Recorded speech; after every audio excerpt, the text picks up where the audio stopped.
From Arkansas's breaking news leader, Fox 16 News at 5:30 starts now. Good evening, everyone. Thanks for joining us for Fox 16 News at 5:30. I'm Donna Terrell. I'm Kevin Kelly. We're glad you're with us. Little Rock police arrest a father for leaving his daughter in the car as temperatures reached 90 degrees outside. He's now facing a child endangerment charge. Fox 16's Tyler Thomason explains where it happened and how police found out about it. Two people ended up calling police from the shopping center on Rodney Parham, where they say the girl was likely left in the car for nearly 20 minutes. Shopping carts linger where the activity picks up. We really love this area. We have lots and lots of new customers. Paula Pate runs an antique shop here at the Ashley Square Shopping Center on Rodney Parham in Little Rock. A large assortment of just about everything. Just beyond the lamps and the jewelry sits a view of the parking lot. On Saturday, for some, that view was not a rosy one. Little Rock police arrested this man after they believe he left his 5-year-old autistic daughter in the car for nearly 20 minutes. We usually see everything that happens, but I didn't see that. The windows were rolled up, the engine was off, and the temperature outside hovered near 90 degrees. It is very sad. A police report states 2 people alerted officers to the girl. One of them was a shopper and the other was a security guard. The man told police he took his daughter to the car because she was, quote, throwing a fit inside a store. You should never leave your children in the car. An unseasonably hot day, highlighted by some suspected unreasonably cold actions. The girl's father was booked into the Pulaski County Jail on child endangerment charges, which is a felony. Back to you. Now, weather to plan your day with meteorologist Hayden Nix. We're after having a little bit of a noisy end to the weekend with showers and thunderstorms moving across Arkansas yesterday afternoon and into the overnight hours. That cold front has now brought a wonderful start to the work week. Look at this, not a cloud in the sky after starting out with a little bit of cloud cover that quickly broke down, and highs topping out in the 70s. You know, just a couple of days ago, that's where we were starting out for lows in the morning. It's nice to see now transitioning to readings where we should be for this time of year, and actually a little bit below normal. I haven't been able to say that in quite some time.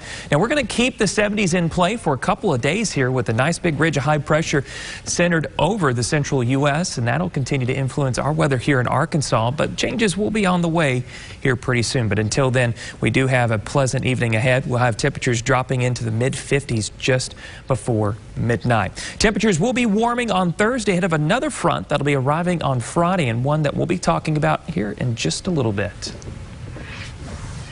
And we continue with developments after a body was found off Faulkner Lake Road near Sand River Road. This is in Pulaski County. According to the sheriff's office, the body had been at this location for several weeks and has been sent to the state medical examiner for identification.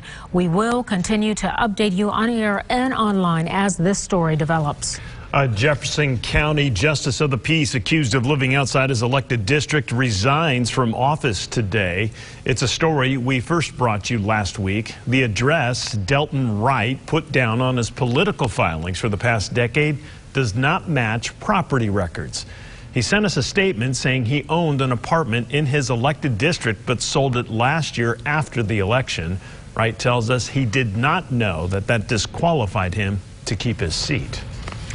A bullet just misses a toddler when a case of road rage on a busy interstate turns into a drive-by shooting. Yeah, police are looking for the driver who pulled out a gun on 167 in Sherwood. Susan El Corey joining us in studio now with more on the incident and that close call. Susan.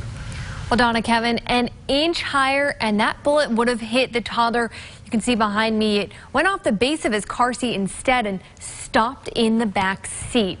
Now, the dad tells me he didn't even realize their car was shot.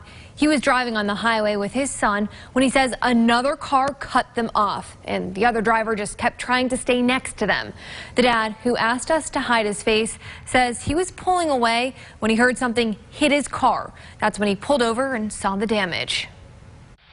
I thought my son must have been shot. Like, trajectory was perfectly lined up for him to have been hit. And So I freaked out. I opened the car door. I pulled him out and checked him for any wounds, and he seemed to be fine. No other cars reported damage here. State police tell me they did track down the car that was involved in this. Now they're just trying to figure out who was behind the wheel. The dad tells me he just wants whoever it was to turn himself in. Back to you. A Fox 16 crime alert to McDonald's on Cantrell Road robbed early this morning after a suspect forces his way into the restaurant through the drive-through window. According to a police report, he threatened employees with the gun before slipping and falling. An employee was able to use the opportunity to grab the suspect and throw him out the drive-through window. The suspect did shoot once inside the restaurant as he ran away, shattering a window, which did injure an employee. Police have not released the name of the suspect. Wow. Well, vandals caught in the act, spray painting Art Alley in Searcy. One restaurant owner whose back door lets out to Art Alley says her cameras showed two different groups of people putting graffiti on the murals. Think Art Project, that's the organization behind Art Alley, posted on Facebook following the vandalism, giving the people responsible an opportunity to come forward instead of facing charges. But not everyone agrees that they should get off so easily. I think they should at least be arrested and brought before a judge, and let's scare them a little bit. Well, police say two of the suspects turned themselves in to Think Art Project. Searcy police are still looking for the other four. They estimate the damages to be about $1,000. A body exhumed today from a Benton County cold case dating back to 1981. Detectives with the Benton County Sheriff's Office received the order to exhume the remains of a John Doe from the Bentonville Cemetery, which will be sent to the state crime lab in an effort to obtain a DNA sample. That sample will be sent to Parabon Labs in hopes of obtaining a facial recognition profile, which will be used to identify the body. Police in Kansas City make an arrest in a bar shooting that killed 4 people and injured 5 others. Police say 21-year-old Javier Alatorre was taken into custody late Sunday. He and 25-year-old Juego Villanueva Morales are accused of opening fire inside the Tequila KC bar after a dispute earlier in the evening. Villanueva is still on the run. Both men are charged with 4 counts of murder in the first degree. Bond has been set at $1 million each. Well, hundreds attended. Family Health, sponsored by Arkansas Diagnostic Center. Hundreds attended a youth vaping summit in Arkansas Children's Hospital today. Arkansas's Attorney General partnering with medical professionals from UAMS and Children's Hospital to spread awareness and work toward a solution to combat the growing vape crisis. Leslie Rutledge says misinformation and opportunities for youth to illegally buy vaping products online have contributed to the epidemic across the country and here in Arkansas. And she says many vape devices are now being used for illegal drugs. Imagine if we had young people falling out every single day from whether it was a vehicle or another product that you use every single day in your kitchen. We would have immediate action, and that's what we're demanding.